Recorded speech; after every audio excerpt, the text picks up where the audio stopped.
A paz de Cristo, meus irmãos, sejam bem-vindos aqui para mais uma pré-aula da Escola Dominical. A revista dos adultos, eu vou falar primeiro dos adultos, depois a gente faz a de juvenis, que aqui no nosso canal nós temos pré-adolescentes, adolescentes, juvenis, jovens e adultos. Ou seja, todo o departamento praticamente da IBD está contemplado aqui no nosso trabalho. Por isso é muito importante você se inscrever, ativar as notificações, deixar o seu comentário, fale para nós onde você nos assiste. Louvar a Deus pelo povo do Ceará, São Luís do Maranhão, Pará, enfim. Gente de todos os lados que assistem nossas aulas aqui semanalmente, tá certo? Então inscreva-se no canal, ative as notificações, nos ajude a chegar a 30 mil inscritos por aqui. Eu mudei o nome do canal para Universo da IBD, para que as pessoas possam, dentro de algum tempo, colocar aqui EBD, já apareceu o meu canal. Então me ajude a divulgar, me ajude a enviar as minhas aulas para mais e mais pessoas, ok?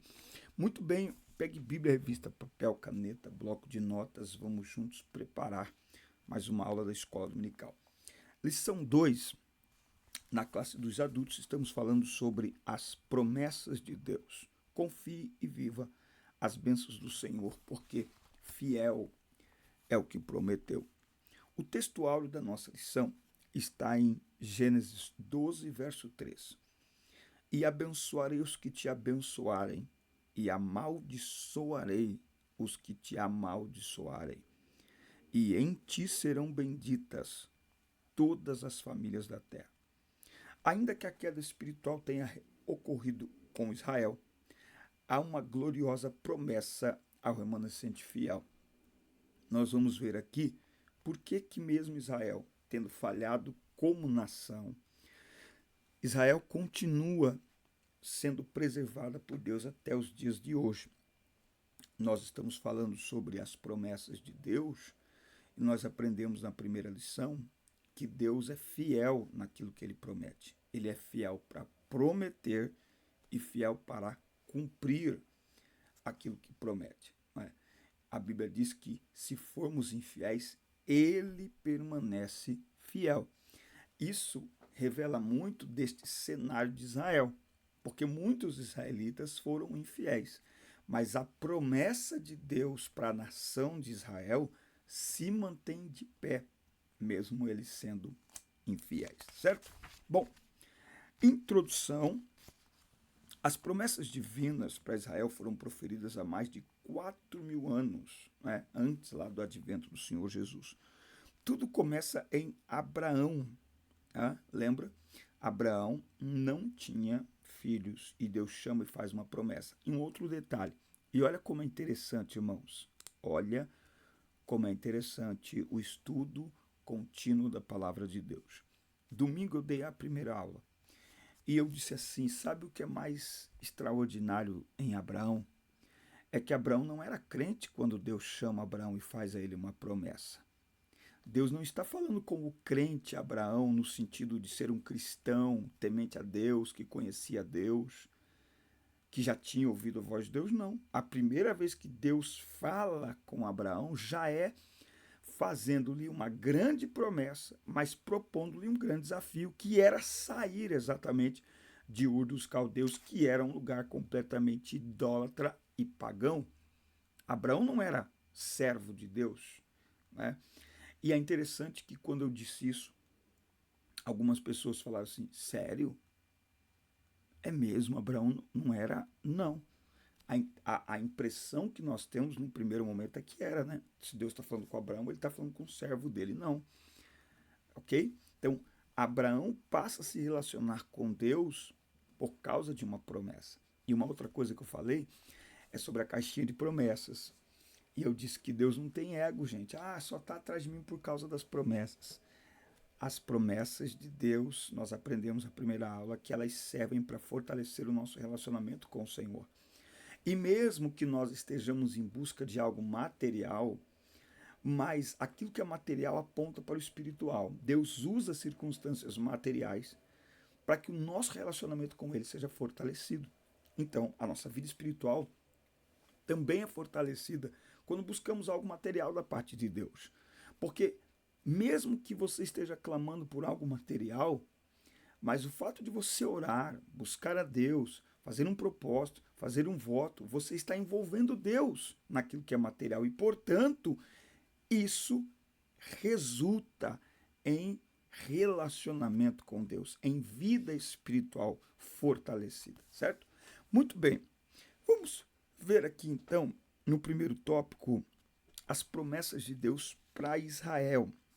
Tá? Nós veremos que muitas promessas de Deus elas são irrevogáveis. Tá? Você pode aí, inclusive, fazer aí uma observação que Israel, neste exato momento, está em guerra, se defendendo de ataques que acontecem há mais de um ano no seu território. Aliás, eu estou gravando esta aula no dia 7 de outubro. Hoje completa um ano que aquele grupo entrou pela faixa de Gaza em Israel, assassinando, violentando. Você sabe aí, né? O que aconteceu? Ainda existem reféns de Israel do outro lado. Israel está procurando se defender e libertar os judeus que estão em posse dos meninos lá, né? Que a gente não pode falar o nome. Bom, tópico 1. Israel. A promessa de uma grande nação. E far-te-ei uma grande nação. Essa promessa tinha como objetivo mostrar a Abrão, Deus não tinha mudado ainda o nome dele, o propósito de Deus em formar a partir dele uma grande nação, diferente de todas as outras, a nação de Israel. Ao longo da história, esse propósito se cumpriu de maneira evidente e poderosa. Tá? Então, quando Deus disse para Abraão que ele seria pai de uma grande nação, ele estava com aproximadamente 75 anos, Sara devia ter aproximadamente também. No entanto, Sara ela era estéril. Tá? E aí eu quero aqui trazer um texto que eu acho fantástico, que está em Romanos, capítulo 4. Sempre que eu lembro de Abraão, ou de Abrão, ainda aqui nesse tempo, eu não lembro de Gênesis. Eu lembro desse texto de Paulo em Romanos, quando ele diz aqui no capítulo 4, e versículo 18, o qual, contra a esperança, creu em esperança, para que pudesse se tornar o pai de muitas nações, conforme o que lhe fora dito, assim será a tua semente.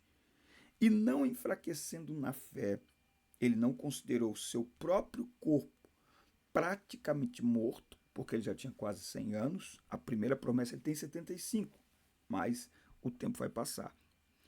Então, ele não enfraqueceu na fé, porque ele não considerou seu próprio corpo praticamente morto quando tinha já quase 100 anos, nem ainda a morte do ventre de Sara. Sara é estéril.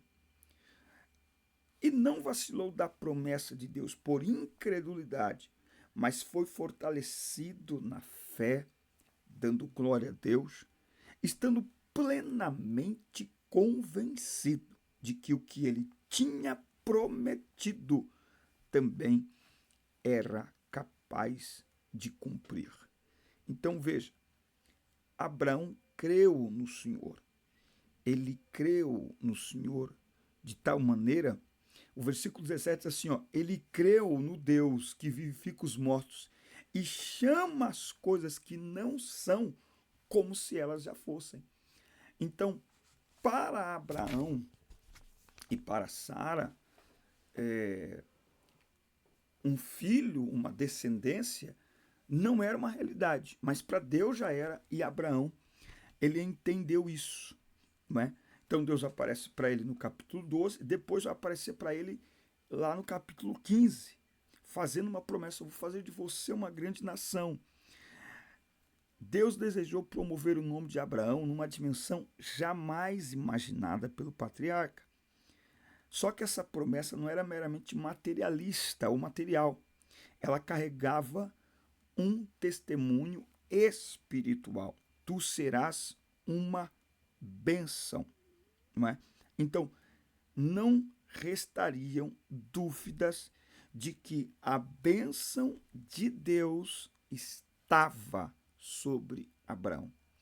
O que Deus está prometendo fazer na vida de Abraão e de Sara era algo tão extraordinário que ele não apenas seria uma bênção, ele não apenas receberia uma bênção, mas através dele todas as nações da terra seriam benditas, seriam abençoadas.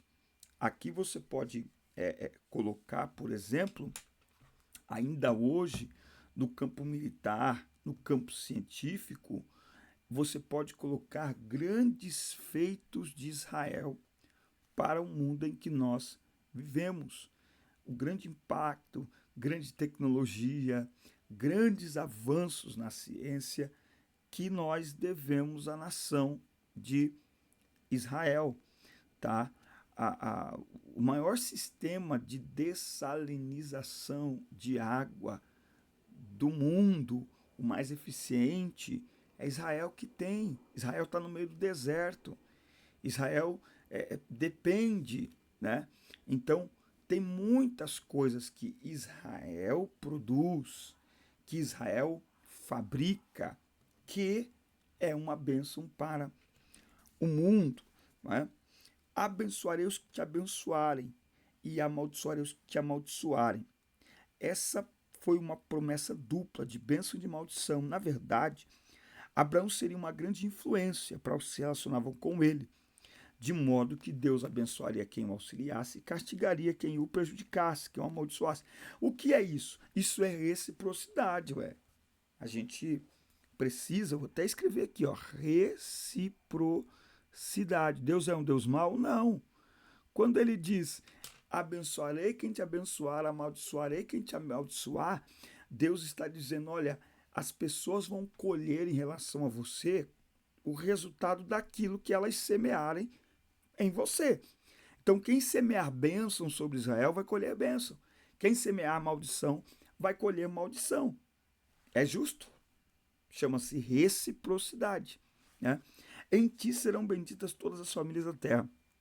Essa promessa é considerada uma segunda profecia das Escrituras a respeito do Senhor Jesus.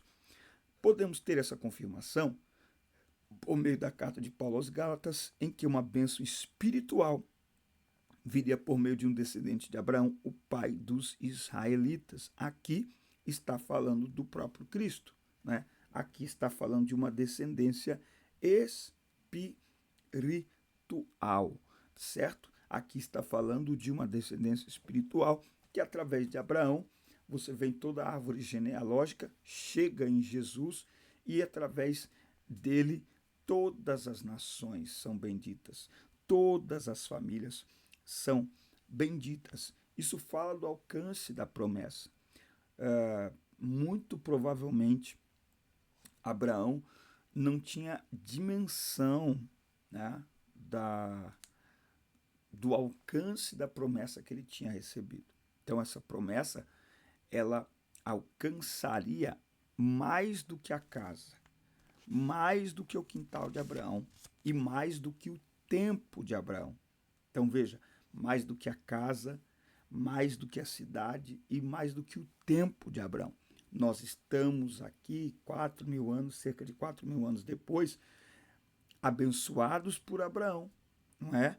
E vivendo promessas que Deus fez também aí a Abraão, porque as promessas de Deus não falham, as promessas de Deus não caem por terra, as promessas de Deus não voltam atrás, as promessas de Deus, elas não dependem de ambiente favorável para se cumprir, uma vez que Deus empenha a sua palavra, não é? Como ele disse a Jeremias, eu velo pela minha palavra para a cumprir.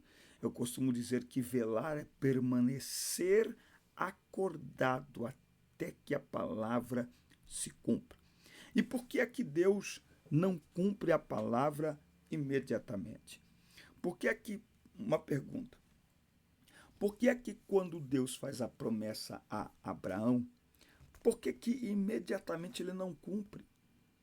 Por que que Deus faz uma promessa que eles vão gerar um filho e que eles vão ter descendentes? E por que passam-se anos para que essa promessa se cumpra?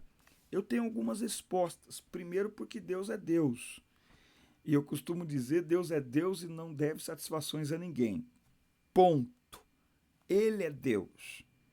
Primeira coisa. Segundo, o método de trabalhar de Deus jamais será compreensível à mente humana. O apóstolo Paulo, quando escreve aqui Romanos, o capítulo de número 11, e ele escreve um hino maravilhoso, ele diz: ó profundidade das riquezas, da sabedoria e do conhecimento de Deus, quão insondáveis são seus juízos e quão inescrutáveis os seus caminhos.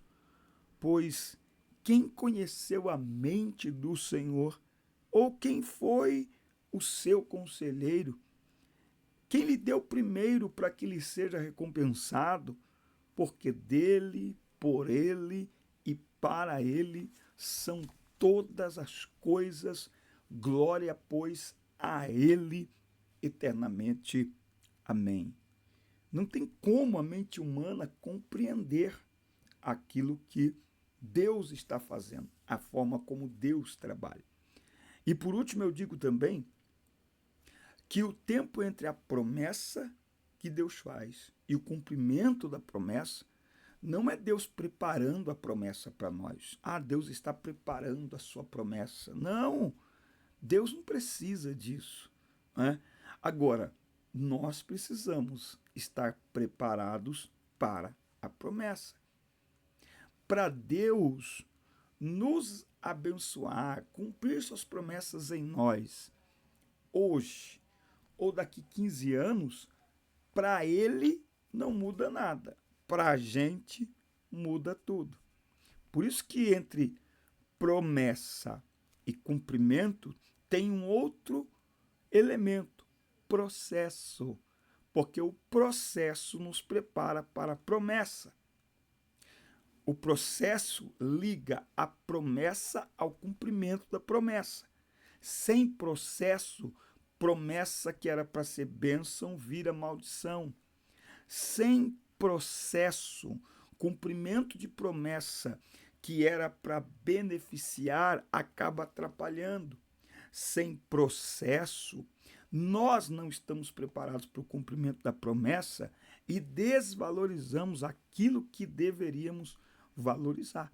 Então, esse tempo entre fazer a promessa e cumprir a promessa é o tempo do processo. É Deus trabalhando em nós, com sua paciência, com sua longanimidade, com sua bondade, com a sua graça, nos preparando, não apenas, eita glória, para receber a promessa. Gente, receber a promessa é só um momento, é só um tempo, é só um ato, mas mais do que receber a promessa, é viver a promessa, é desfrutar da promessa, aleluia, é experimentar a promessa. Você está me entendendo? Então, mais do que receber, recebeu, e agora? O que eu faço com essa promessa? O processo nos prepara para a gente não apenas receber a promessa, mas para a gente viver a promessa, desfrutar da promessa para a glória de Deus. Receba essa palavra aí. Outras promessas que foram feitas a Israel. Tópico 2. Se você não está inscrito ainda no canal, inscreva-se, ative as notificações, dá like no vídeo e deixe o comentário que é importante para nós. Temos a promessa de um filho, que parecia super estranha, né? Afinal de contas, ele era avançado em idade e Sara era estéril, não é? Há uma promessa aqui. Abraão, a gente sabe, ele tenta empurrar para Eliezer. Deus diz: não, vai ser um que nascer dos teus lombos, ou seja, um filho original, um filho seu. Portanto, o filho da promessa é Isaac. Aí tem aquele rateio lá com Agar, mas vocês sabem o problemão que deu. Deus não se esquece de suas promessas, tá? Então a gente tem aqui Abraão e Sara, vem Isaac, Isaac vai se casar com Rebeca, tá? E acontece que Rebeca também é estéril. Só que Rebeca não vai fazer o que sua sogra havia feito. Ela não vai dar uma escrava para se deitar com Isaac. Ela vai clamar ao Senhor, ela vai orar ao Senhor e ela vai gerar 2 filhos, Esaú e Jacó. Aí, veja que a promessa é a Abraão, em ti serão benditas todas as famílias da terra. Então, a partir de Abraão, uma descendência começa a surgir. Vem Isaac, vem Isaac, ele gera Esaú e Jacó. Jacó vai ter lá os 12 filhos. Então, a promessa vai sendo reiterada. A promessa vai sendo renovada. Isaac foi considerado o herdeiro da promessa. E por isso, antes de morrer, concederia bênçãos para seus filhos. Esaú perdeu o direito, porque trocou lá, né, perdeu a promessa, que perdeu o direito da primogenitura, trocando ali por um prato de lentilhas, não foi nem por um churrasco, né, enfim. Jacó correu para a casa de Labão, porque Esaú ficou muito bravo com ele, porque roubou-lhe a bênção, mas na verdade, eu usei aqui uma expressão errada. Jacó não roubou a bênção de Esaú, foi Esaú que entregou, né? Jacó foi oportunista. Foi oportunista, né? Cada um sabe o valor que tem as coisas. Depois, Jacó se casa com Leia. Ele queria se casar com Raquel, mas Labão enganou ele. Ele se casa com Leia, teve 6 filhos. Depois, Deus abriu o ventre de Raquel e ela teve 2 filhos, José e Benjamim. E aí Jacó teve filhos com suas servas Zilpa e com Bila, fazendo aí as 12 tribos de Israel. E teve mais uma filha com Leia, a Diná, né? Então, vai formar aqui, exceto Diná, vai formar as 12 tribos de Israel. Tá? As 12 tribos de Israel. Essa salada mista que Jacó fez deu um monte de briga que vocês sabem. Bom, por intermédio do profeta Isaías, Deus falou que o Messias nasceria da descendência de Jessé, pai de Davi, para redimir Israel e a humanidade. Então, tudo isso vem trazendo aí a descendência de Abraão, tá? Tudo isso faz parte da descendência de Abraão, certo? Aí tem as promessas de salvação para Israel. Tem a queda de Israel, que está claro na Bíblia, está claro no Antigo Testamento, está claro no Novo Testamento. Israel tem um papel sacerdotal no mundo, né? Alguns cristãos perguntam como as promessas de Deus para Israel podem permanecer válidas hoje. Elas foram revogadas? Veja, é fato que Israel pecou contra o Senhor, se rebelou contra o Senhor. Eles não reconheceram o Senhor como Messias. O capítulo 9 de Romanos, Paulo revela demasiada tristeza do apóstolo pelos judeus que não conheciam a Cristo. Tá? Então veja, como nação, Israel rejeitou o Messias, tá? Mas muitos judeus creram e creem nele. Né? Nós vimos na outra lição, na antiga lição, quando é que Jesus se apresentará por graça e misericórdia, como Israel sempre esperou. Né? Eu tenho dito aqui, muitas pessoas olham para Jesus, o Jesus ensanguentado, mudo, calado, ferido, indefeso. Né? Só que o Jesus a quem nos dirigimos hoje, com quem falamos hoje, não é mais o Jesus da cruz. É o Cordeiro que foi morto, mas está vivo, vivo para todo sempre, tem nas mãos as chaves da morte e do inferno, recebeu todo o poder nos céus e na terra, recebeu um nome que está acima de todo nome, pelo qual, única e exclusivamente, através do nome de Jesus é que o ser humano pode ser salvo. Então, as pessoas precisam abrir os olhos para enxergar a totalidade de quem Jesus é. O Cordeiro foi morto. O Cordeiro foi ferido. Agora é o leão que está sentado sobre o trono. E ele virá com grande poder e com grande glória. E Israel irá vê-lo desta forma. O indefeso, o ensanguentado, para Israel não serviu. Então virá o coroado, ou glória, e nós viremos com ele. Bom, quando orava por Israel, o apóstolo expressava o seguinte: dos quais é a adoção de filhos, a glória e os concertos, a lei e o culto e as promessas, dos quais são os pais e dos quais é Cristo segundo a carne, o qual é sobre todos Deus bendito eternamente. Amém. Essas qualificações mostram que Deus cumpre a sua palavra prometida àqueles homens que o buscam em sinceridade. Por isso a Bíblia assegura que Israel será salva, ainda que não totalmente, porque só será salvo aqueles que crerem. A Bíblia diz que esse povo será chamado de filhos do Deus vivo, que o remanescente fiel de Israel será salvo. O libertador virá de Sião, ele fará isso. Então, as promessas de Deus para Israel, elas não falham porque Israel falhou. As promessas de Deus para Israel, elas não são invalidadas por causa da incredulidade de Israel. Não. Aliás, isso coloca mais pressão em Israel. Porque se Deus tivesse anulado as suas promessas, eles poderiam dizer assim: mas Deus também nos abandonou. A gente deu uma mancada uma vez e Deus nos abandonou. Mas eles jamais poderão dizer isso. Nem eles e nem ninguém. Eles estão sob uma forte pressão. Por mais que tenham abandonado, por mais que se comportem como incrédulos, a promessa está de pé. A promessa está válida. A promessa está ativa.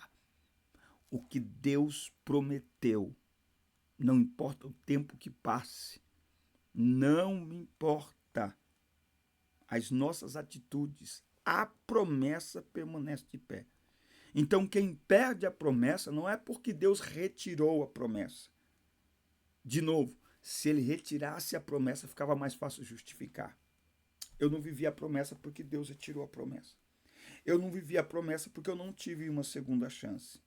Tem uma segunda, uma terceira, uma milésima, uma milionésima, uma bilionésima, uma trilionésima chance. Todos os dias, a cada segundo.